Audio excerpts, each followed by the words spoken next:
donde describe tus ojos como llama de fuego, tus cabellos, Dios, blancos, tan puro, tan resplandeciente, tan glorioso. Señor, nuestro deseo es adorarte y suplicarte porque podamos ver esa gloria tuya, que podamos ver cómo resplandeces en nuestro corazón, en nuestra mente, y cómo podemos disfrutar y experimentar un toque de esa gloria manifiesta, de tu presencia manifiesta en nuestro corazón, en nuestra vida, en la vida de nuestra familia y en la vida de cada una de las personas que pertenecen a la iglesia. Muchas son las aflicciones del justo, dice tu palabra, pero de todas ellas le librará Jehová. Señor, hoy algunos vienen cansados, algunos vienen desesperados, algunos tal vez vienen desanimados, pero tu presencia puede cambiar cualquier corazón. Y por encima de las situaciones, por encima de las cosas que podamos experimentar, lo más importante es que nuestro corazón sea transformado. Presenta delante del Señor tu necesidad, porque Jesús dijo: yo voy a estar aquí contigo cada momento, cada día y en cada circunstancia. Y si tú vienes a mí, no te voy a echar fuera. Y si tú clamas a mí, yo te voy a responder. Presenta delante de Dios lo que hay en tu corazón, esa lucha, esa tristeza, ese enojo, esa crisis, esa prueba.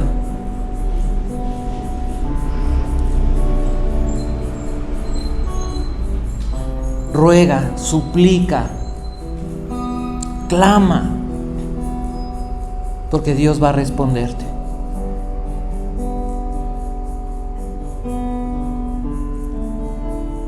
Padre, gracias por lo que has de hacer.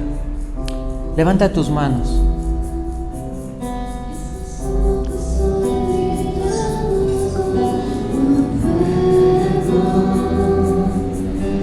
Y su rostro como el sol resplandeciendo, la belleza incomparable de Jesús, el digno Dios.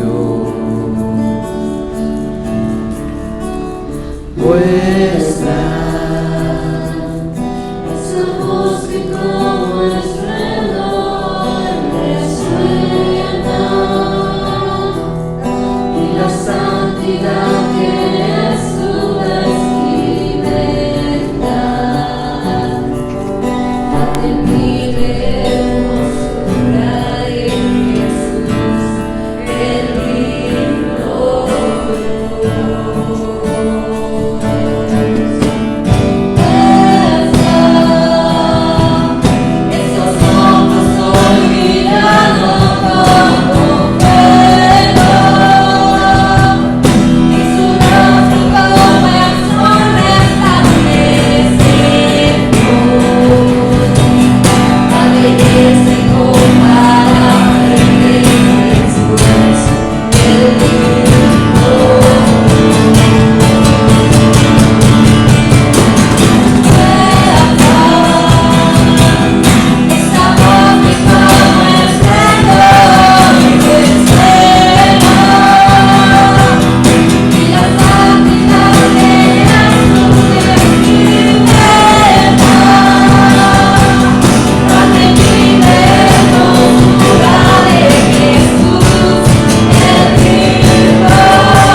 Derrama tu gloria, Señor.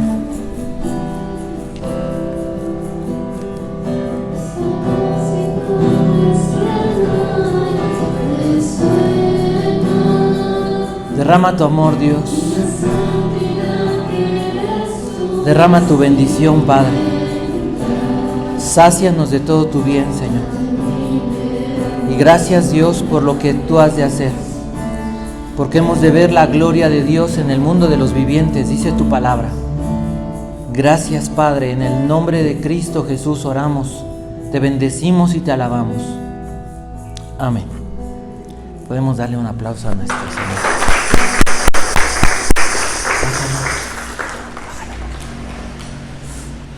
Vamos a tomar nuestro asiento, hermanos. Saquen su pluma y un cuaderno para hacer examen, por favor. Pregunta: ¿en qué se parece una confesión de fe, un contrato de trabajo y la vida cristiana? Si ustedes quieren ingresar a un seminario bíblico, lo primero que hacen es presentarles la declaración de fe del seminario, para que antes de poder ya ser parte de la matrícula, uno pueda saber qué enseñan y sobre qué doctrina se sostiene la enseñanza del seminario. De manera que al final de leer y estar de acuerdo, uno firma y entonces ahora sí puede uno ingresar y ser parte del estudiantado de ese seminario. Igual cuando llega uno a un trabajo, le hacen firmar un contrato, lo lee uno, donde le establecen cuáles son las funciones, cuáles son la autoridad, la jerarquía, los requerimientos del puesto, y si uno cumple con ese perfil y uno acepta las condiciones de ese contrato, firma y entra a trabajar. La vida cristiana se parece en que a través de el estudio, la lectura de la Biblia, nosotros podemos entender lo que Dios nos ha concedido a través de Jesús y de qué manera vivir la vida cristiana. En el seminario o en los seminarios hay una materia que se enseña que se llama así, vida cristiana. Y dice uno, vida cristiana, ¿y qué me van a enseñar la vida cristiana? Pues realmente creo que debería ser una de las materias y de los estudios primarios que debiéramos tomar dentro de la iglesia como creyentes, porque se nos enseña qué es ser cristiano y cómo se vive como cristiano. Eso es la vida cristiana. Hemos estado estudiando Mateo y hemos estado viendo cómo Mateo presenta al Rey, a Jesús como el Rey, como el Mesías. Pero también podemos aprender, y el día de hoy vamos a estudiar, lo que implicaba, lo que enseña Mateo, que implicaba seguir a Jesús. Las personas que seguían a Jesús, que oían de Jesús, que oían el Evangelio, tenían que saber lo que significaba ser discípulo, ser un aprendiz, ser un seguidor de Jesucristo. El día de hoy vamos a leer Mateo capítulo 8, verso del 18 al 22, y dice así, lo voy a leer en esta traducción. Dice: viendo Jesús la multitud a su alrededor, dio orden de pasar al otro lado del mar. Y un escriba se le acercó y le dijo: Maestro, te seguiré a donde quiera que vayas. Jesús le respondió: las zorras tienen madrigueras y las aves del cielo nidos, pero el Hijo del Hombre no tiene dónde recostar la cabeza.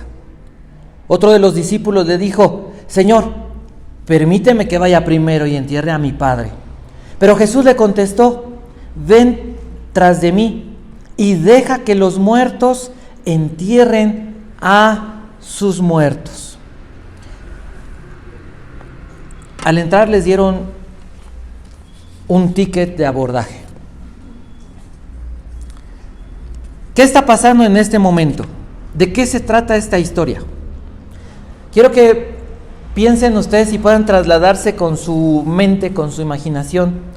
Hace 2000 años, el Señor Jesús acaba de sanar a la suegra de Pedro, acaba de cenar y le trajeron, ¿se acuerdan? Un montón de endemoniados y enfermos. Y dice que echó fuera a los demonios, los libertó a todos y los sanó. Entonces comienza este pasaje, continuando con esa historia, diciendo que Jesús se ve rodeado, dice la 60, viéndose Jesús rodeado de mucha gente. Bueno, sabemos entonces esa gente es la que estaba viendo los milagros, muchos habían sido liberados, muchos habían sido sanados, es una gran multitud que está presente delante de Jesús, y el Señor Jesús, ¿qué es lo que hace? Les dice, vamos a pasar al otro lado.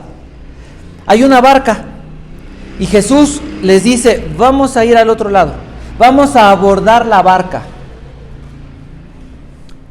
Entonces corre una persona y le dice, Señor, antes de que te vayas, yo no me quiero quedar de este lado, quiero abordar esa barca.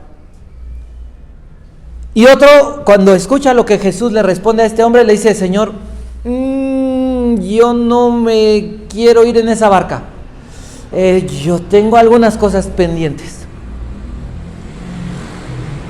Para que tú puedas tener un ticket para abordar esa barca, tienes que saber lo que cuesta ese ticket. Lo que costaba subir a esa barca, es lo que describe Jesús, porque subir a esa barca significaba convertirse en un seguidor cercano a Jesús. No todos subieron a la barca, aunque había una gran multitud. Entonces, la idea clave, la idea central, el tema, es el costo de seguir a Jesús. Esa es la idea. ¿Cuál es el costo de seguir a Jesús? ¿Cuál es el costo del discipulado? ¿Cuál es el costo de convertirse en un aprendiz del Señor Jesús? Y vamos a ver dos condiciones que el Señor Jesús enseña. No son las únicas, porque a lo largo de Mateo, desde el capítulo 3, comienza la predicación del Evangelio. ¿Y cómo se comienza para poder entrar en el reino? Arrepentimiento, fe en Cristo. Pero después hay que empezar a seguir a Jesús. Y hay que empezar a caminar con Él. Y después hay que entender que el querer ser ciudadano del reino significa cumplir con una serie de cualidades y actitudes espirituales, que nadie las tiene y que Jesús tenía que cumplirlas para que pudiéramos nosotros entrar al reino de los cielos. Y comienza la vida cristiana, el capítulo 6, el capítulo 7, pero ahora en el capítulo 8, dentro del capítulo de los milagros de Mateo, cuando Mateo les dice, Jesús cumple Isaías 53, haciendo milagros y sanidades, pero también enseñando que Él es el siervo sufriente. Dentro de todo este contexto, dice que el Señor Jesús, cuando ve una multitud, en lugar de decir, apláudanme, en lugar de decir, vamos a hacer una gran fiesta, Pedro, tráete todos los refrescos, y Juan, a ver, tráete a los demás, y tráiganse a los músicos. No dice nada de eso Jesús. A Jesús no le interesaban las multitudes. No porque Jesús rechazara a la gente, sino porque en las multitudes la mayoría no eran discípulos. Entonces el Señor Jesucristo está caminando y está en esta situación. Es de noche. Acaba de demostrarles el gran poder de su reino, la autoridad y el dominio que Él tenía sobre cosas espirituales, enfermedades, pero también sobre los demonios, la posesión demoníaca, y la capacidad que tenía para dar vida eterna. Les ha demostrado que Él es el Rey que viene a traer el cielo a la tierra y viene a salvar a los pecadores. Ahora, ¿qué correspondía? Que las personas siguieran a Jesús. Y podríamos hacer una paréntesis en esto. ¿Dios se ha manifestado a tu vida? ¿Has visto la manifestación del poder de Cristo, el favor de Jesús, la obra de Dios, la protección de Dios, salvación de Dios? Si Dios se ha manifestado a nuestras vidas, entonces ahora ¿qué corresponde? Lo que corresponde es entender cuál es la condición de vida. La 2, por favor. La condición de vida para ser su discípulo. Y vamos entonces a ver 3 puntos pequeños. Primer punto, en el bosquejo, un discípulo precipitado. Segundo punto, un discípulo indeciso o dudoso. Y el tercer punto, hablaremos del maestro. Primer punto entonces, la 3. ¿Qué es lo que dice? Fíjense, viendo a la multitud a su alrededor, dio la orden. Voy a leer la celda. Viéndose Jesús rodeado de mucha gente, mandó pasar al otro lado. Vamos a subirnos a esa barca y vamos a irnos a otra parte. El ministerio tenía que continuar, los milagros tenían que continuar, pero sobre todo, la exposición de quién era Jesús, la obra que iba a hacer Jesús para darles vida eterna a las personas que creyeran en Él y lo siguieran. Y el verso 19 dice, ¿y entonces quién vino? ¿Un qué? ¿Un qué? Ay, dije, me la cambiaron la versión. En mi Biblia dice escriba. Vino un escriba. ¿Quiénes eran los escribas? Los copistas, los intérpretes, los maestros de la ley. Aquellas personas capacitadas, autorizadas para hacer copias de la ley, para hacer interpretaciones de la ley, para enseñar la ley. Jesús estaba rodeado de discípulos que ¿cómo eran? Pescadores. Y dicen ahí, ¿no? Gente del vulgo. Nadie con una gran preparación. Entonces imagínense un maestro que llega a un gran académico, un gran maestro de la ley de Moisés. Podría haber pensado Jesús, oye, qué bien, ¿no? Oye, pues esto puede tal vez traer convencimiento a las demás personas del Sanedrín, porque la mayoría eran pertenecientes al Sanedrín. Un maestro de la ley reconociendo a Jesús, reconociéndolo como el Mesías. ¿Cómo le dice? Fíjate, un maestro de Israel se acerca al Señor y ¿cómo le dice? ¿Cómo le dice? Creo que nada más tienen 2 Biblias. ¿No traen Biblia? ¿Cómo dice? Maestro. O sea, un maestro de Israel le dice maestro. ¿Por qué le dijo así? ¿Por qué? Reconocía quién era, su sabiduría, y quería ser su discípulo. Él era maestro, pero entiende, lo que yo sé no se compara con lo que él es, con lo que él enseña. Entonces, no es una mala actitud la del escriba. Y Jesús, un detalle importante, Jesús no le dijo, vete de aquí, no le dijo eso. Maestro, te seguiré a donde quiera que vayas. Esa palabra te seguiré significa obedecer, ser un discípulo o un partidario de alguien. Y cuando le dice a donde quiera que vayas, esa palabra o esa frase significa o habla de a cualquier lugar y en cualquier momento yo te voy a seguir. ¿Qué tipo de afirmación es esta? ¿Qué le está diciendo el escriba? Quiero aprender todo lo que enseñas. ¿Se acuerdan que el propósito de un alumno era poder hacer y repetir lo que enseñaba su maestro? Y tal vez hasta, como dijo Eliseo acerca de Elías, ¿qué quería Eliseo?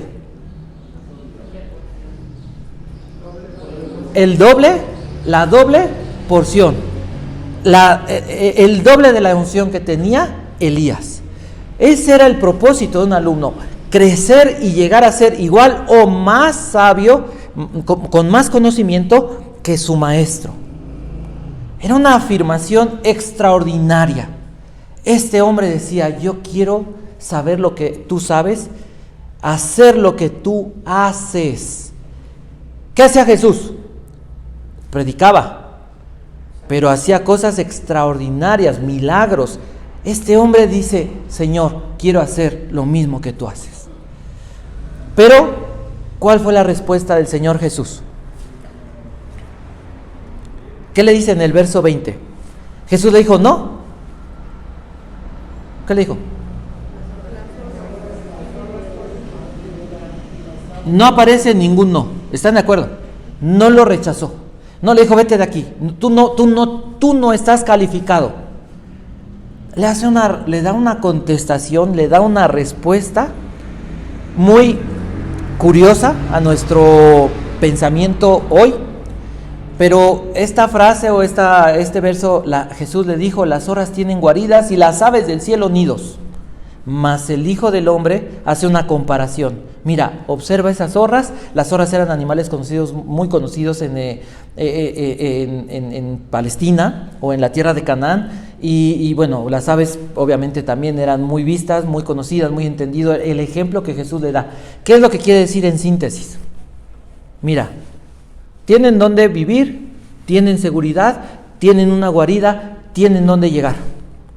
Pero, o más, el Hijo del Hombre no tiene dónde recostar su cabeza. ¿Qué le quiere decir el Señor Jesús con esto? Mira, está muy bien tu ímpetu, está muy bien lo que tú quieres hacer, pero primero haz un presupuesto.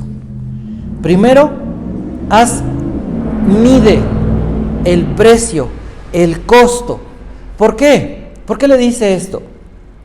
Los escribas, si pertenecían al Sanedrín y eran tan reconocidos y vivían en Jerusalén la mayoría de ellos, ¿cómo eran socialmente? Eran reconocidos, tenían una buena economía, tenían una vida tranquila, tenían mucho reconocimiento, tenían una comodidad garantizada. Ellos pertenecían al clero, ellos estaban bien. Jesús, ¿cómo era Jesús? ¿Qué les dice? El Hijo del Hombre no tiene dónde recostar la cabeza. Ahora, no quiere decir que el Señor Jesús no fuera atendido por personas como Lázaro en Betania, como el apóstol Pedro en Capernaum, o como Simón, el curtidor, o como a lo mejor los hijos de Zebedeo. A donde llegaba el Señor Jesús, muchas veces le ofrecían alojamiento. ¿Pero de qué dependía? Totalmente dependía de la gracia de su Padre para poder vivir. ¿Cómo ha llegado a padecer el Señor Jesús? ¿Se acuerdan cuando Pedro va caminando y van todos caminando, tienen mucha hambre y es día de reposo? ¿Qué es lo que hacen? Pasan por un campo de trigos y empiezan a agarrar el trigo, le quitan la cáscara y se lo empiezan a comer. Porque no diario comían, o no comían necesariamente las 3 veces al día. No había como sales a la tienda y te compras a lo mejor una fruta, o un agua, o un refresco, o unos cacahuates, una galleta. No había eso. No eran personas con gran riqueza. Entonces el escriba, pues a lo mejor en su cabeza decía, yo quiero hacer las cosas, pero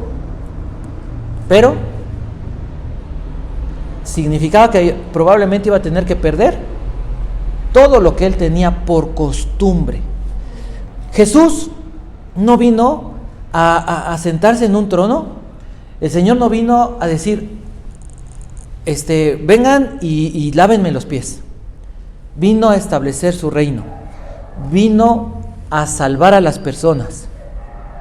Jesús no vino a darle reconocimiento o a la gente que estuviera con Jesús, que pudieran decir, no, como Judas pensaba, no, bueno, es que si estoy con Jesús y yo soy el tesorero, en el momento que Jesús se ha proclamado rey, ¿qué va a pasar? Pues Judas, ¿qué? Pues va a administrar y algo se ha de caer de la bolsa, ¿no? Como dicen, se cae algo del camión.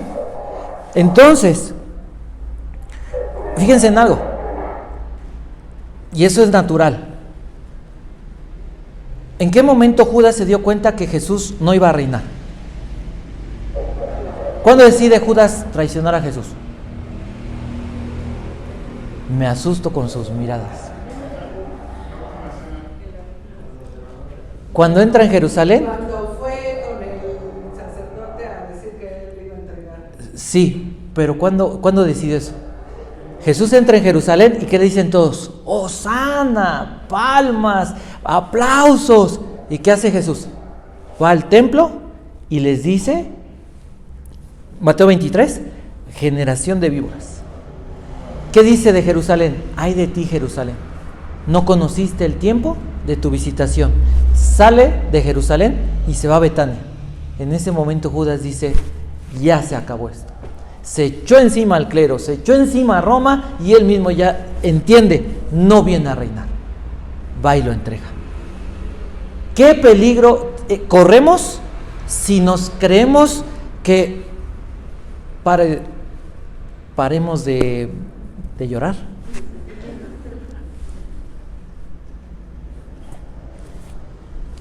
Jesús no vino a hacer famosa a la gente.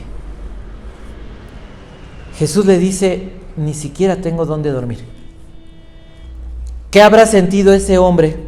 Porque a lo mejor dice uno, bueno, si a mí me dice el Señor Jesús, deja todo lo que tienes y sígueme, pues dice uno, híjole, pues no hay mucho que dejar, ¿no? A lo mejor no hay una casa, propiedades, un gran puesto, no, pero este hombre sí. Jesús le dice, haz cuentas, medita. Y entonces piensa tú, se va a subir Jesús en la barca, se están subiendo los discípulos y este hombre dice, yo no me quiero quedar fuera de esta misión, yo no quiero quedarme fuera de la barca, yo me quiero subir a esa barca. Pero tiene que hacer cuentas, tiene que pensar lo que representa seguir a Jesús. ¿Te subirías en la barca? ¿Estás dispuesto a pagar el boleto? ¿Realmente estás dispuesto a dejar la comodidad? Porque a lo mejor decimos, bueno, yo no tengo dinero, pero ¿cuál es tu comodidad? Este hombre tenía una religión, ¿no? Y era reconocido en su religión. Este hombre tenía pues influencia y si hay algo que le gustaba al Sanedrín, ¿qué era? Que todos lo reconocían. ¿Qué le gustaba al Sanedrín? El poder. Se vendieron con Roma por poder, mientras que Roma haga lo que quiera. Mientras nosotros tengamos nuestro nichito, estamos bien. ¿Qué tenía que dejar ese hombre? Lo que más valía en su corazón, lo que realmente importaba, lo que realmente amaba, lo que realmente adoraba. Y entonces, 5.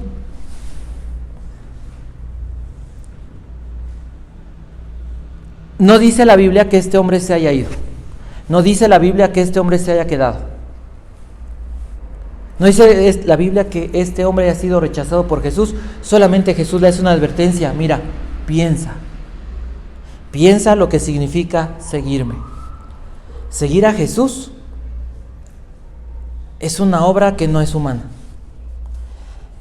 El ser discípulo de Jesús, ¿qué dijo el Señor Jesús acerca del discipulado? Cualquiera que quiera seguirme, ¿qué tenía que hacer? ¿Qué es eso? ¿Qué es cargar una cruz? ¿Nomás hacer pesas? ¿Qué es cargar la cruz? ¿No? No, era morir.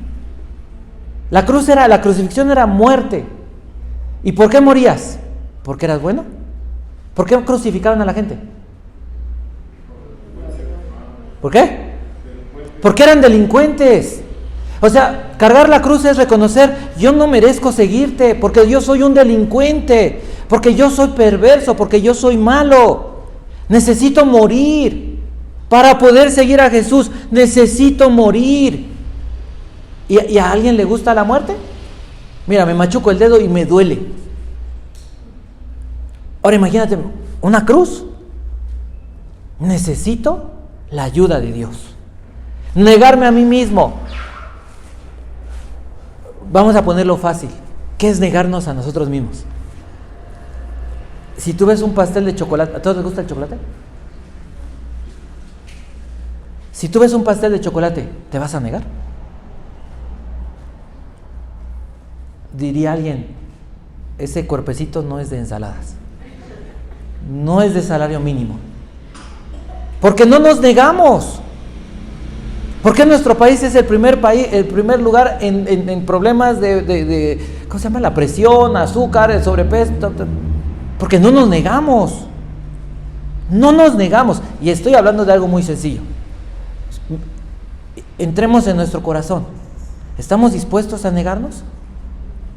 O sea, el Señor Jesús no solamente le está diciendo, deja el lujo, deja esto, que ya es mucho. El lujo no es el problema, el problema es lo que produce en nuestro corazón. Entonces cuando el otro discípulo oye eso, ¿qué hace? ¿Qué le dijo al Señor Jesús? Dice ahí, otro de sus discípulos, ¿qué hizo? Le dijo, Señor, permíteme. Mira, primero voy a enterrar a mi padre. La respuesta de Jesús es, deja que los muertos entierren a sus muertos. Y si no entiende uno, diría uno, ¿por qué es tan fuerte esa respuesta? Parecería que el Señor Jesús está como diciendo algo que pareciera que va en contra del mandamiento de honra a tu padre y a tu madre. No, no está diciendo eso. Hay varias ideas sobre esta frase. Lo que sucedía es que las personas, los hijos, cuando su padre moría, tenían que enterrarlo. Esa era la responsabilidad, era una forma de honrar a su padre. ¿Dónde lo encontramos esto? También lo vemos ejemplificado cuando Jacob le dice a José, cuando muera y cuando vayan a salir de aquí, llévense mis huesos y entiérrenlos. Y José se encarga de enterrar a su padre. Isaac enterró a su padre. Era una costumbre, era digamos el último acto de honra para los padres, el enterrarlos. Entonces este hombre le dice, déjame enterrar a mi padre, pero no es que su padre estuviera en ese momento muerto, por el contexto lo entendemos, sino que, porque la gente que moría se enterraba, se trataba de enterrar lo más pronto posible, aunque todo el proceso de luto durara hasta un mes, pero al año las personas muchas veces se enterraban en una tumba, pero había veces que la voluntad del difunto era que se llevara a enterrar con su esposa o con el esposo o con la familia en la tumba familiar. Entonces se sacaba sus huesos, sus restos y se trasladaban después de un año al lugar donde iba a quedar sepultado ya para siempre. Ahora, no se trata de eso solamente. Lo que implicaba es que el discípulo, al ir a enterrar a su padre, nos detalla si el padre estaba enfermo ya, si ya era mayor, estaba a punto de morir, o si como hombre él decía, bueno, mira, déjame acabar así que cumplir como hijo con lo último y después te sigo. También estaba de por medio la herencia. Entonces este hombre lo que está diciendo es, déjame cumplir con los compromisos que tengo, déjame acabar con eso y te sigo. En otras palabras podríamos decir, mira, déjame tener mi herencia, déjame tener por lo menos algo seguro, ahora sí que por cualquier cosa. Por si a la mera hora no hacemos clic, yo me regreso a mi vida. ¿Y se acuerdan? En Lucas, en el capítulo 9, cuando habla de esta historia o este pasaje paralelo, se habla de un tercer discípulo que también habla. No lo vamos a mencionar ahora. Seguir a Jesús, este discípulo, lo que hace es decir, es demasiado el precio que hay que pagar por seguirlo, por seguir a Jesús. ¿Qué fue lo que le responde el Señor Jesús a este discípulo indeciso? A este discípulo que dijo, mira, hay muchas cosas de por medio, hay una herencia, hay compromisos. Mira, así como están poniendo las cosas, la verdad es que para qué me meto en algo que a la mera hora no voy a aguantar. Y está ahí pensando en cómo salirse. ¿Qué fue lo que le dijo el Señor Jesús? Sígueme y deja que los muertos entierren a sus muertos. Esa fue la respuesta, sígueme y deja. En la Biblia encontramos a Abraham como un ejemplo bíblico. ¿Qué fue lo que le dijo el Señor a Abraham? Vete de tu tierra, de tu parentela y de la casa de tu padre. ¿A dónde? A la tierra que yo te mostraré. ¿Cuál era esa tierra? Abraham no sabía. ¿Cuánto tendría que padecer Abraham o qué tendría que enfrentar Abraham? No lo sabía. Y cuando leemos, y ese pasaje es muy, muy, muy hermoso, porque nos hace pensar y nos hace entender la vida de un cristiano, es de renunciar a este mundo. es dejar esta vida. Entonces, estamos frente a un discípulo que primero dijo, yo voy, pero le presentan las cosas y tiene que pensar. Y al oír esas palabras, el otro discípulo dice, no, mejor yo no. ¿Qué harías tú? ¿Entrarías en la barca o te vas a quedar a la orilla del lago, a la orilla del mar de Galilea? ¿Qué harías? ¿Qué has hecho? ¿Qué has hecho en tu vida? A Abraham, ¿cuánto tiempo le tardó en poder confiar en Dios para emprender el llamado de Dios? ¿Se acuerdan? ¿No se acuerdan? Abraham comienza a caminar con Dios hasta los 75 años. 75 años. Y comenzó a caminar con Dios porque Dios tuvo que quitarle lo que más apreciaba. O bueno, cuando fallece su papá, en ese momento. Porque antes no.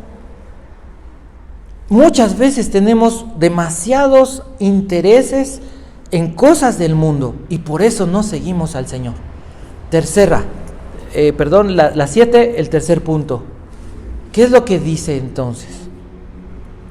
¿Qué fue lo que dijo el Señor Jesús? Cuando hablamos del Maestro.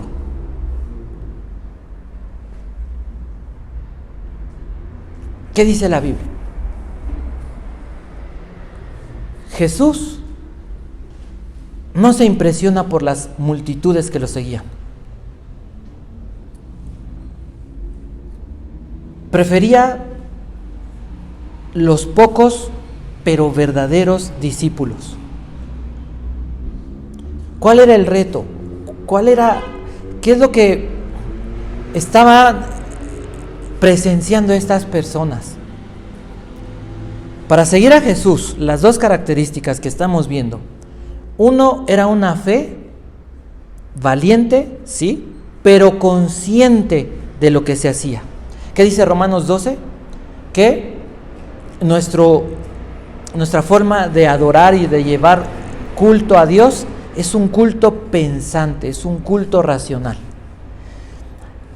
Y el otro aspecto, el otro requisito es una fe firme, pero que no tiene compromisos. El Señor Jesús era muy popular, pero su popularidad no le daba ganancias personales. El Señor Jesús vino a establecer un reino, pero no llamó a la gente a ser sus soldados. Agarren espada, y eso fue muy importante, porque los celotes y los judíos siempre estaban haciendo revueltas, ¿se acuerdan? Eran bien revoltosos. No nos vamos a dejar de los romanos, no tenían espadas, no sabían de guerra, eran un desorden, ni ellos se querían, estaban mal, pero se ponían al tú por tú, ¿no? Jesús no vino a llamar soldados. ¿Qué vino a llamar? Sí, pero ¿el discipulado en qué consiste? ¿Sí? ¿Qué es lo que más enseñó Jesús después del amor? Servicio. Siervos, ¿sí o no? El que quiera ser el mayor de ustedes, que sea el que le lava los pies a los otros. El que está dispuesto a servir. Jesús no vino a llamar grandes soldados, guerrilleros. Vino a llamar esclavos, siervos. Esa es la forma de establecer el reino de Dios. Y entonces Jesús dice, el Hijo del Hombre, y esa no es una frase X, esa frase Hijo del Hombre habla, o los judíos la entendían como aquel Mesías prometido, como aquel, según Daniel capítulo 7, verso 13 y verso 14, lo voy a leer, para que lo tengan presente.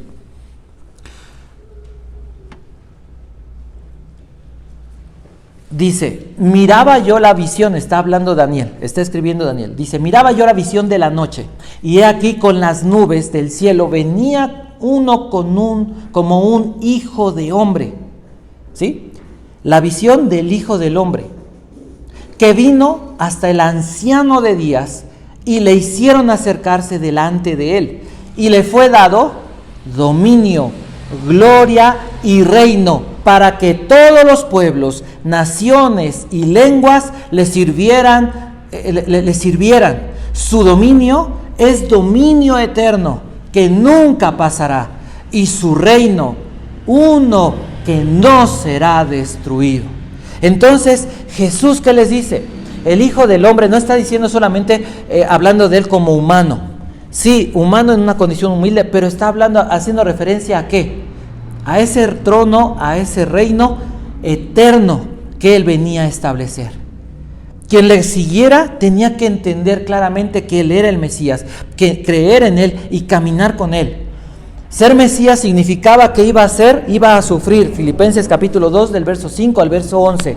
Iba a ser, dice, tomando la forma de siervo, en la condición humana se humilló hasta lo sumo. Su sufrimiento hasta la muerte. Entonces, la 8, ¿qué es lo que está diciendo el Señor Jesús? Están entrando los discípulos en la barca. Para subir a la barca, para poder tener un boleto, había que pagar un precio. Se tenía que calcular el precio. Tenías que dejar todo. Tenías que morir a todos los intereses. Y tenías que ser firme en esa fe. ¿Qué tiene que ver esto con el Evangelio? Muchas personas o multitudes siguiendo al Señor, pero había muy pocos discípulos. Marcos capítulo 8, verso 36, estoy a punto de terminar, dice lo siguiente: porque ¿qué aprovechará al hombre si ganare todo el mundo y perdiere su alma? Se cuenta una historia de que había un joven que iba a la iglesia, pero iba a la iglesia antes del servicio, porque antes del servicio había juegos, había comida, y muchas veces los jóvenes pues tenían pasaban un tiempo jugando, divirtiéndose. Pero a la hora del servicio, ¿qué creen? Que se iba. Y por muchos años lo hizo. Pero un buen día el pastor le insistía, ven y mira, quédate al servicio. Y bueno, tenía trabajo, tenía actividades, había compromisos y nunca se quedó al servicio. Una buena mañana el pastor inquieto le dijo: por favor, quédate. Mira, quédate solo por hoy, pero es muy importante que puedas quedarte al servicio y puedas escuchar el mensaje que Dios tiene para tu vida. Y después de estar charlando un tiempo con este joven, el joven dijo: es que tengo cosas que hacer, y se fue. Por la tarde llaman al pastor, llaman a las personas, a los ancianos de la iglesia, y les piden que vayan a reconocer el cuerpo de un joven que creen que pertenecía a esa comunidad. El pastor va y reconoce, era aquel joven que el pastor le había dicho: quédate. Lo habían matado. Muchas veces las personas dicen: qué flojera ir a la iglesia, es que la pandemia, es que es más fácil ver por salud propia, por cuidarnos los unos a los otros, quedarme en mi casa y a lo mejor veo un ratito el servicio. Es que es muy importante quedarme con mi familia y estar bien con la familia. La iglesia es después de la familia. Es verdad. Pero no se calcula el costo, el precio tan alto de no seguir a Jesús. Porque para muchos seguir a Jesús va a ser pérdida. Va a ser perder estatus, perder dinero, puede haber muchas pérdidas. Entonces no, mira, yo para no meterme en problemas, mejor no le entro. Y se quedan a la orilla de la barca. Y a lo mejor son cristianos. A lo mejor son salvos, porque hay mucha gente que es salva. Pero ¿cómo viven su vida? Y a lo mejor muchos dicen creer y saber teología. Porque hay mucha gente que dice saber teología. Y a lo mejor si tú le haces un examen de un libro de teología, a lo mejor te lo responde bien. Pero sabes una cosa, su vida está en un desastre. ¿Por qué? Porque el pecado los tiene esclavizados. Porque no se trata de saber y de responder las cosas correctas. Se trata de vivir como Jesús vivió. Eso es lo que este hombre quería hacer. Ese escriba quería ser y vivir como Jesús. Y ese es el ejemplo que nosotros necesitamos tener presente cada día. Hoy es difícil seguir a Jesús. Les digo una cosa, hay que morir. Y hay veces que uno dice, ya no puedo más, Dios. Y se tira uno y se pone a llorar y le dice a uno a Dios, Señor, soy un inútil, no sirvo para esto. Es verdad, esa es una realidad. No somos capaces para seguir al Señor. El reino de Dios no hay manera humana de entrar en él. Fuimos destituidos de la gloria de Dios por causa del pecado. Y el pecado es lo que nos estorba para poder caminar con Jesús. El ejemplo de ese joven que dijo, déjame ir a enterrar a mi padre, déjame ir por la herencia, déjame cumplir con los compromisos. Muchas veces le hemos puesto pretextos a Dios para hacer, ni siquiera estoy hablando de predicar en un púlpito, para hacer lo que Dios nos ha encomendado, la vida que Dios nos ha puesto delante. ¿Es una vida difícil? Sí. Sí, porque hay que morir a uno mismo. Sí, porque hay que enfrentar un mundo injusto con la mejor actitud de servicio. Pero ¿a qué nos llamó Dios? ¿A hacer lo que queremos? ¿A vivir cómodos? ¿A vivir de este lado de la orilla? Mira, seguramente podrías decir, y podríamos decirnos los unos a los otros, ¿cuántos años llevas de este lado de la orilla? ¿Cuántos? ¿1? ¿5? ¿10? ¿20? ¿30? ¿50? Yo no lo sé. ¿Cuántos años llevas de este lado de la orilla? ¿Y cómo te ha ido? ¿Ha valido la pena? ¿Ha valido la pena vivir una vida de, híjole, hoy si me hubiera subido con el Señor? Porque en 8 días veremos. Quien se sube en la barca puede ver cosas maravillosas. Los que se quedaron, pues a lo mejor siguieron siendo discípulos, pero no estuvieron cerca de Jesús. Jesús no promete que vas a ser rico, no promete que vas a tener una gran mansión para llegar a descansar, que la gente nos va a reconocer y nos va a amar. ¿A Jesús lo amaba la gente? A Jesús, sus más cercanos discípulos, ¿qué hicieron cuando Jesús les dijo? No les dijo defiéndanme, ¿o sí? Le dijo a Pedro, mira, agárrate la espada y cuando llegue esa bola de malvados, les damos. ¿Sí dijo eso? ¿Qué le dijo? Ayúdenme a orar. ¿Sí o no? ¿Y qué hicieron los discípulos? Se durmieron. Sus más cercanos. Entonces, Jesús promete eso. Riqueza, fama, estatus, wow, mira, cuando te vean, la gente se va a rendir delante de ti. Jesús vino a darnos un reino, a prepararnos un reino personal. ¿Cuál es la diferencia entre el cristianismo y la Torre de Babel? ¿Qué dijeron en la Torre de Babel? Hagámonos un nombre y que todos vean que nadie nos puede tener, ¿o no? ¿Qué significa seguir a Jesús? Morirte, negarte a ti mismo, porque el que merece la gloria es Jesús. Y eso es lo que a muchos nos ha tenido de este lado del lago. Lo que nos ha impedido subirnos en esa barca, porque no hemos querido caminar con Jesús. ¿Qué te está deteniendo en este día? ¿Cuál es el propósito que tenía Mateo para escribir esto?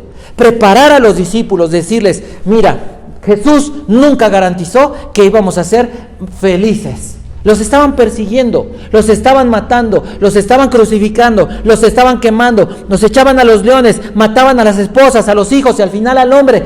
Eso era seguir a Jesús. Pero ¿sabes qué sí prometió Jesús? Que si te subías en esa barca, Él lo ibas a tener a Él. Y eso debe valer la pena para cada uno de nosotros. Debe valer la pena saber que a lo mejor no tengo muchas cosas, pero si lo tengo a Él, valió la pena la vida y va a valer la pena la eternidad. Entonces seguir a Jesús implica amarlo, más que a mi comodidad, más que a mi seguridad y más que a mí mismo. Seguir a Jesús significa dejar las cosas que en este día son más importantes para mí, que más amo. Mira, lo que más amamos es lo que nos lleva a vivir como vivimos. Lo que más amo, lo que más amas, es lo que determina el rumbo que sigue tu vida. Piensa en lo que estás amando. Tienes un boleto. Dijera alguien, un boleto. Un boleto para experimentar una vida de retos, una vida de peligros, una vida de batallas, pero es una vida de victorias, es una vida de gloria, es una vida teniendo a Jesús como la más grande posesión. ¿Estás dispuesto a subirte a la barca o vas a permanecer ahí? Quedarte a la orilla no te garantiza nada. No garantiza nada. O tal vez sí, derrota, desánimo, batallas con el pecado, crisis personales. Tal vez eso sí puedes tener garantizado. Si decides subirte en esa barca va Jesús. Si decides entrar en esa vida de discipulado, en esa vida de caminar con Cristo cada día, de agarrarte de su palabra y de vivir adorándolo, vivir orando. Es una vida de muchos retos, pero es una vida extraordinaria. Por último, la última.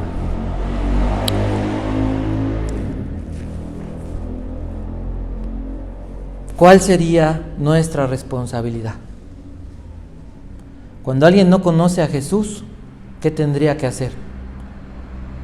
Estar determinado a abandonar su estilo de vida y pedir perdón por sus pecados. ¿Cuál es nuestra responsabilidad con Jesús? ¿Seguirlo?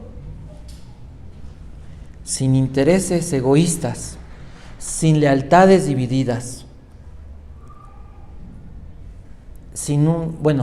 con una fe que no es tibia, con una fe que no duda. Seguir a Jesús con firmeza, en medio de los retos. Atravesar el lago, subirte en esa barca, no se trata de comodidad, se trata de conocer Jesús en todo tipo de circunstancias y enfrentando muchos peligros, muchos retos, pero siempre seguros de la presencia de Dios. ¿Cuál es tu responsabilidad contigo mismo? ¿Cómo aplicas esto en tu vida, contigo? Para con Jesús es una lealtad y es una fe firme. Para contigo, ¿cómo debes de vivirlo? Con una conciencia diaria de lo que significa estar en esa barca con Jesús. De lo que significa decirle al Señor, quiero ese boleto. Quiero subirme en esa barca, quiero ser tu discípulo, quiero caminar contigo, quiero aprender a hacer las cosas y a vivir como tú viviste. Y eso significa revisar motivaciones y afectos. ¿Qué me motiva a seguir a Jesús? ¿Qué es lo que más amo? ¿Amo a Jesús? ¿Realmente amo a Jesús por encima de lo demás? ¿Y cuál sería la responsabilidad para con los hombres? ¿A qué fuimos llamados? ¿A presumirle a la gente que somos escogidos de Dios y todos están perdidos? ¿A ser soldados y a humillar a la gente porque somos hijos del rey?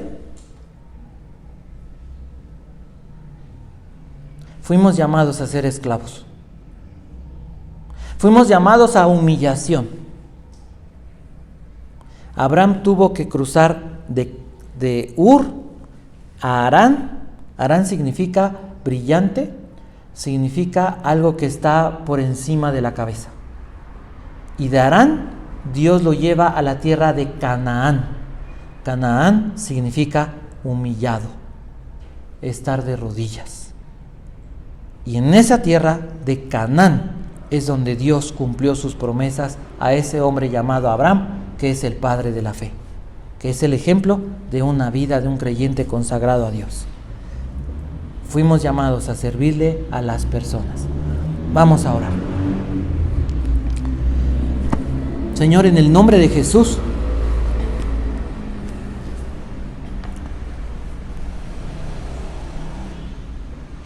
bendito Dios y Padre, gracias te damos. Gracias te damos porque a través de tu palabra nos muestras, nos das claramente la idea, la imagen de lo que significa seguirte, servirte. Dios, Padre, en el nombre de Jesús, perdónanos si muchas veces te hemos dicho, quiero seguirte y quiero estar a tu lado, pero no nos hemos subido a esa barca.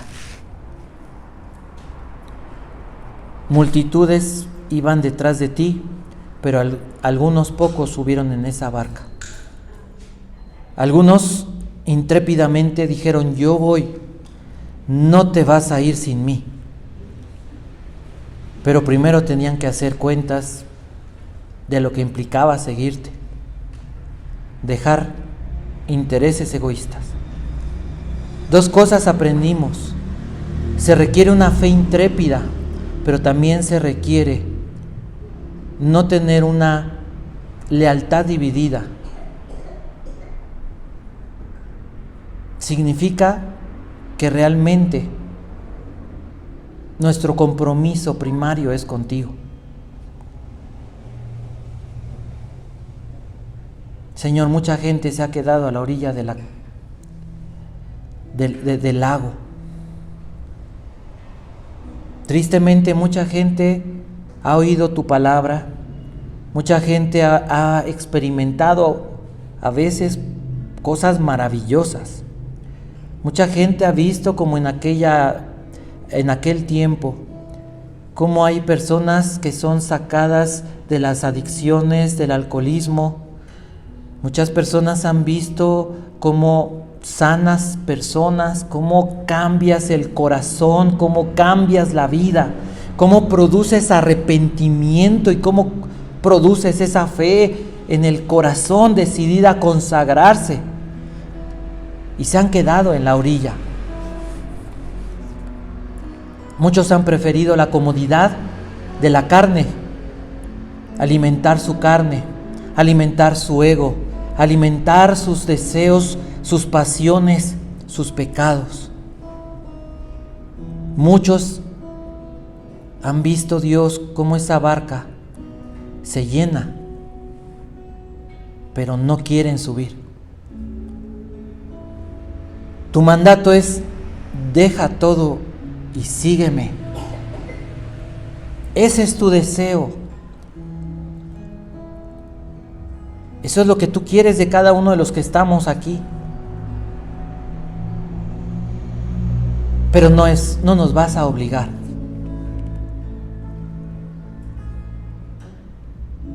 Quedarse de este lado de la orilla significa que no veremos muchas manifestaciones de tu poder, que no podemos admirar la grandeza de tu gloria en muchas ocasiones,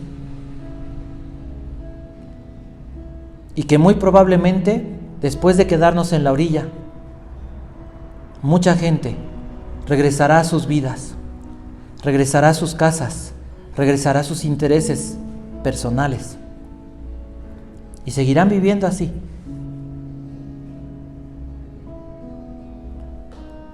El problema es que cuando vienen las crisis, el problema es que cuando vienen las tribulaciones,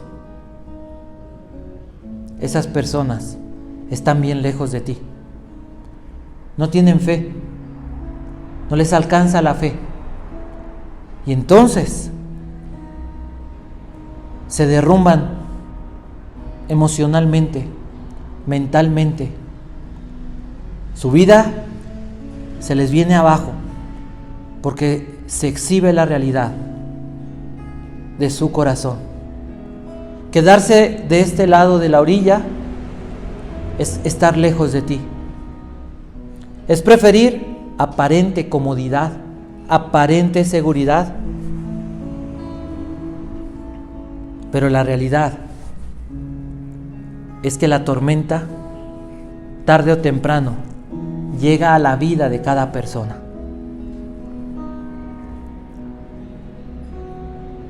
Mi Dios, creyendo en el poder de tu palabra, te pido que esta palabra la grabes en el corazón de cada uno. Te pido, Dios, que esta palabra pueda incomodar, tal vez pueda inquietar, y si fuera necesario, tal vez hasta ofender, si es que esto lleva al arrepentimiento. La carne se ofende cuando escucha tu palabra. La carne se enoja y se intenta rebelar contra ti. Se opone a todo lo que tiene que ver con el espíritu. Subirse en la barca implica abandonarse completamente y depender completamente de ti. Si hay viento, si hay marea, si hay huracanes,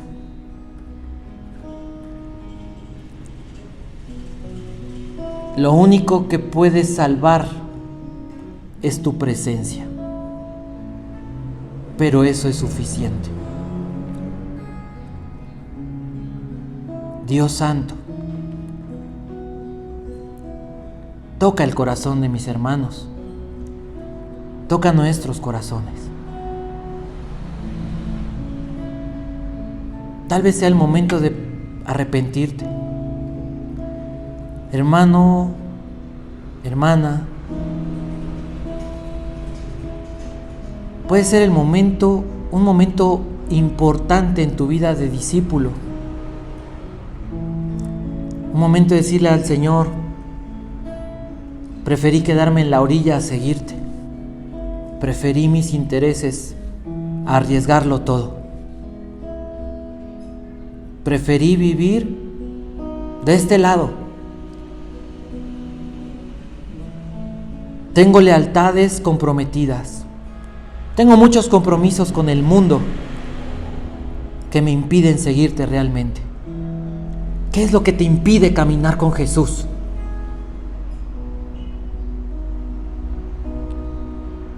¿Seguir a Jesús es costoso? ¿Te duele dejar lo que tienes? ¿Sabes que es más costoso vivir lejos de Jesús? El precio es más grande de vivir alejado de Jesús. La historia de aquel joven que no quiso estar, que no quiso ir a Dios. Es muy triste, pero es la historia de la mayoría de las personas. ¿Quieres que un día la gente diga: ¿qué no era aquel hombre uno que predicaba? ¿No aquel hombre decía ser cristiano? ¿No aquella mujer decía conocer de Dios? ¿No aquellas personas presumían que eran muy dedicados a su Dios? ¿Y entonces qué pasó? ¿Quieres un día que la gente pueda irte a reconocer, pero no como alguien en quien Dios está moviéndose, sino como alguien que no supo seguir a Jesús? ¿Quieres ser la referencia de lo que no se debe hacer como cristiano? ¿Quieres ser el parámetro de alguien que no estuvo dispuesto a discipularse? ¿O estás dispuesto a agarrar tu boleto y decirle: Señor, voy contigo? no me voy a quedar de este lado, no me dejes de este lado. Quiero subir en esta barca. Considéralo unos instantes. Y piensa si Dios te está llamando, si Dios te está hablando. Si esto que hemos leído es para ti. Considera si debes lealtad a Jesús. Considera si debes reflexionar sobre tus amores, sobre tus lealtades, sobre tus compromisos y tus convicciones. Reflexiona si has sido un siervo, si has vivido humillado, si estás dispuesto a servirle a la gente, al mundo, para ganarlos para Cristo.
tú fueras ese discípulo, sea el que tenía muchas cosas, el escriba, o sea, el que tiene compromisos, y estuvieras frente al Señor Jesús, y está esa barca delante de ti,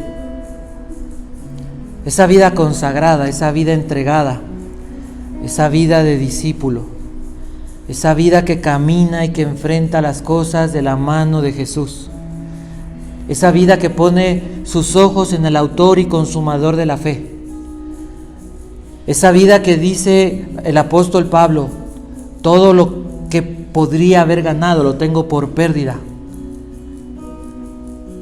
Esa vida donde Jesús dijo: ¿de qué le sirve al hombre ganar el mundo si pierde su alma? ¿Qué recompensa dará el hombre por su vida? Si tú estuvieras en esa orilla y Jesús delante de ti viéndote, esperando que tomaras una decisión, ¿qué decisión tomarías en este momento? ¿Cuál sería el pretexto? ¿O estarías dispuesto a dar ese paso de fe? ¿Cuál es la decisión? Porque este es un día en el que la palabra de Dios se expone delante de ti. Es un día en el que el Señor Jesús está a la expectativa de cuál es tu decisión. Jesús quiere que tú dejes todo para seguirlo. Y seguirlo no significa creer que vas a tener que dejar a tu familia y irte lejos.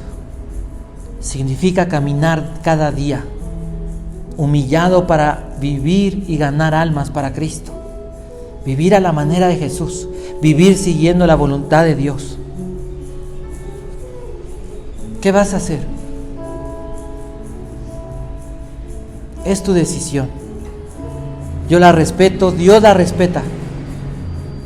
El Señor espera. El Señor quiere que vayas. El Señor quiere que entres en la barca.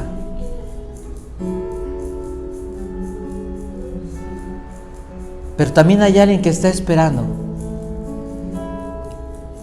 expectante, disfrutando este momento, sabiendo que la mayoría de las personas no va a subir en la barca,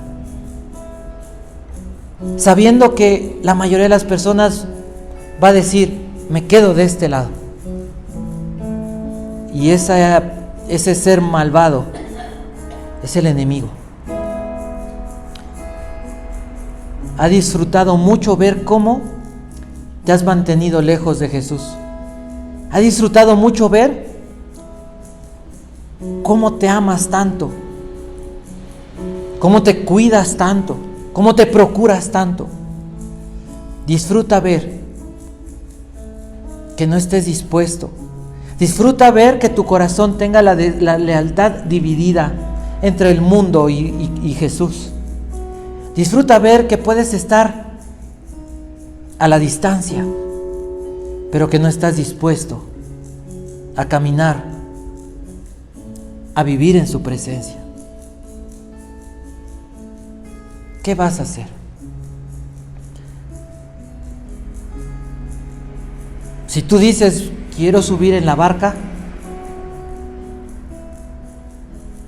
quisiera orar por ti, porque sabes,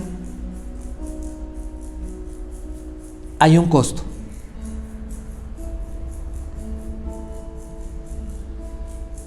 Entregar tu corazón y decir: Señor, contigo hasta donde tope, ¿sabes?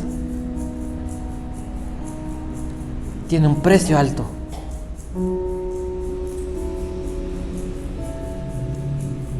Seguir a Jesús significaba dejarlo todo. Al escriba lo iban a desechar.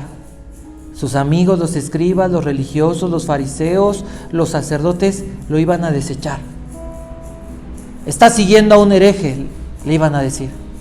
Y lo iban a expulsar del Sanedrín, de la sinagoga. Lo perdía todo. Seguir a Jesús significa que va a haber tormentas. Significa que va a haber momentos donde puedes decir: ay Señor, ay Señor. Y que tal vez digas: Dios, me hubiera quedado allá en la orilla. Momentos donde puedes pensar: se nos está hundiendo la barca, Dios.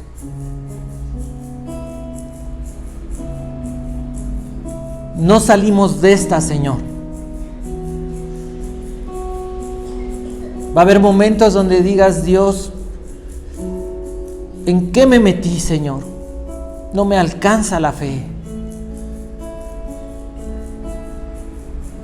En esos momentos, recuerda, por favor, Jesús está ahí.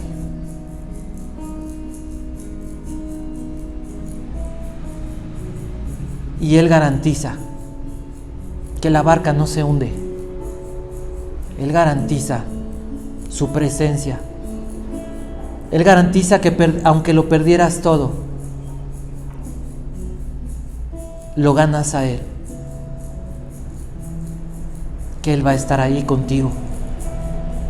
Así que si decides entrar en esta barca del discipulado, te invito a que te pongas de pie. Voy a orar por ti. Si no te pones de pie, no pierdes la salvación. No te preocupes. Pero si decides ponerte de pie, puedes saber que no eres el único o la única que estará de pie. Porque yo estoy de pie. Y aunque muchas veces siento que me voy a caer de rodillas y que me voy a caer, Dios me ha sostenido. Y por eso estoy aquí diciéndote: vale la pena subir en la barca. Estoy aquí para decirte que el precio humanamente es alto, pero vale la pena. Vale la pena dejarlo todo y perderlo todo, y a lo mejor no tener mucho, humanamente hablando, pero tenemos a Cristo.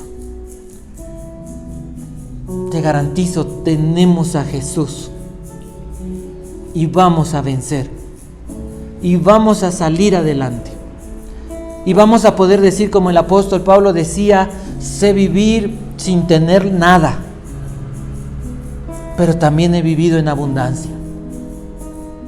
Y todo lo puedo en Cristo, que me fortalece. Y al final del camino, al final de la vida, todos vamos a poder decir, si te subes en esta barca, vas a poder decir: terminé la carrera, guardé la fe, peleé la buena batalla, porque el Señor estaba conmigo. Porque cuando me iba a desmayar y cuando ya no podía, el Señor me recordaba que Él me iba a ayudar. Yo te animaría: entra, da el paso de fe. Padre, en el nombre de Jesús, no estamos de pie porque somos capaces. Por el contrario, porque no somos capaces, estamos de pie. Porque reconocemos que el que sí es capaz, el que sí es fuerte, el que sí puede, eres tú, Señor Jesús. Y esta barca que puede ser nuestra vida, esta barca que es el caminar contigo, el discipulado, es la consagración a ti. Esta vida implica muchos retos, pero ya no queremos estar a la orilla. Ya no queremos estar con un corazón dividido y viéndote de lejos. Y tal vez de lejos vemos cómo la tormenta se les viene encima a las personas que se subieron a la barca. Tal vez veremos, mucha gente verá esa tormenta que azota contra nuestra barca. pero también va a ver que esa barca no se hundió. Y también va a ver, Dios, tu gloria, tu grandeza, salvando y sosteniéndonos y llevándonos al otro lado. Bendito eres, Dios. Padre, pongo en tus manos el corazón y la vida de cada uno de los que estamos, incluyéndome a mí, de los que estamos de pie, sin confiar en nosotros, sino en Cristo, el Todopoderoso, el que venció ya, el que derrotó el pecado y el que derrotó a la carne, el que derrotó la muerte, el que derrotó al enemigo. Señor, nos abrazamos a ti, nos encomendamos a ti, Dios Santo. Nos ponemos en tus manos y te pedimos, Dios, llévanos al otro lado. Estamos contigo. Y en medio de la oscuridad de la noche, déjanos ver el resplandor de tu gloria. Oramos esto, Padre. Te pido que derrames tu Espíritu, Dios, de una forma poderosa, llenando con tu gracia, llenando con tu amor y con tu poder, y proveyendo y fortaleciendo nuestra fe. Levántanos, Dios, anímanos, Señor. Te damos gracias. Oramos esto en el nombre de Jesús, nuestro Señor y Salvador. Amén. Que Dios les bendiga. Recuerden que ese boleto ya está pagado. Lo pagó Jesús con su sangre. No tenemos que pagar nada, solamente usen, suban a esa barca y esperen lo mejor de parte de Dios. Que Dios les bendiga.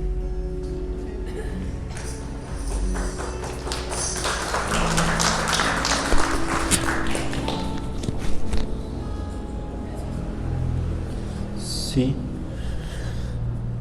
¿Sí? Muy bien.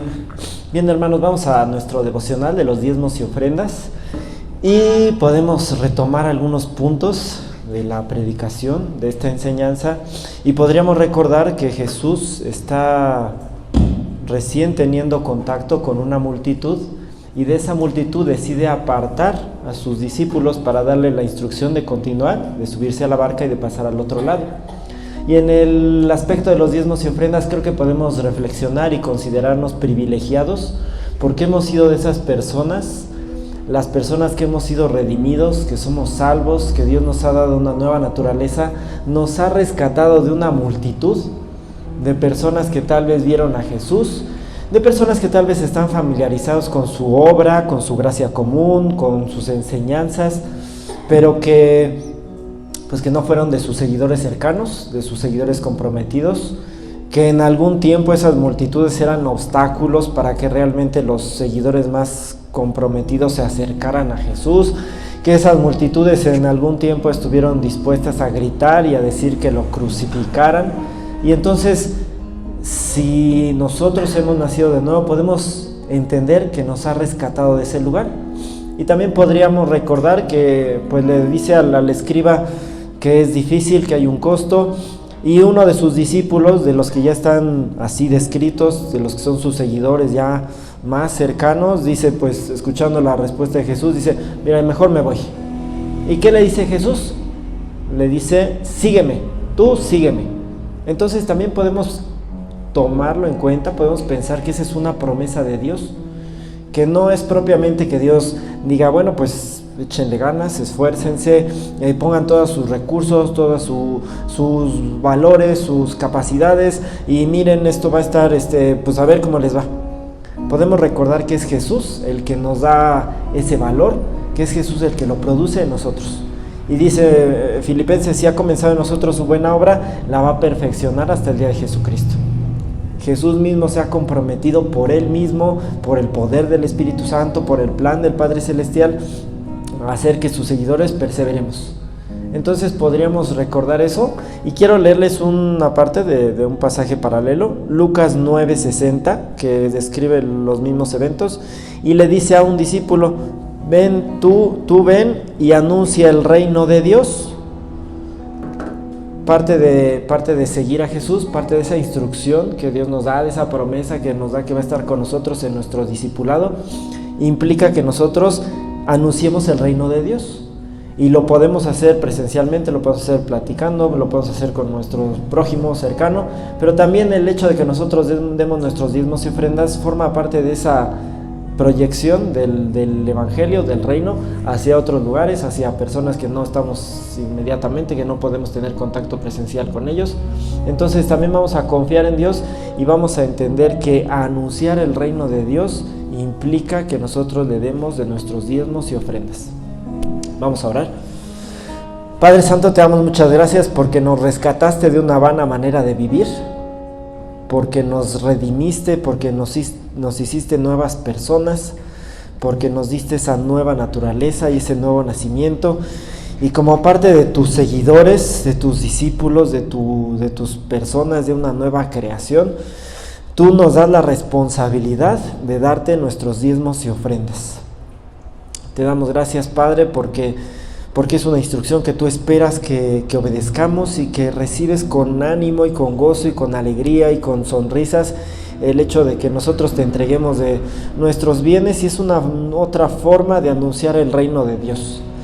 Te damos gracias, Padre, porque tu reino se va a extender como se ha extendido durante miles de años, y dices tú que va a ser conocido hasta lo último de la tierra. Te damos gracias porque ya nos has provisto recursos para que nosotros los demos a tu reino, y también nos has garantizado que vamos a continuar contigo hasta el fin del mundo. Te bendecimos y te pedimos que lo multipliques. Te damos gracias, Padre, porque vamos a ver tu bondad en la tierra de los vivientes y porque vamos a ver cómo tu reino se expande grandemente. Bendito sea, Señor. Dale a los administradores la capacidad y la bendición de ver cómo multiplicas tus recursos. Y en tu nombre oramos y los entregamos como parte de nuestra vida. Amén. Muy bien, pues estamos invitados aquí presencialmente a dar de nuestros diezmos y ofrendas, y a distancia lo podemos hacer a través de depósitos bancarios o transferencia, y en nuestras redes sociales vienen los datos para que así lo puedan hacer.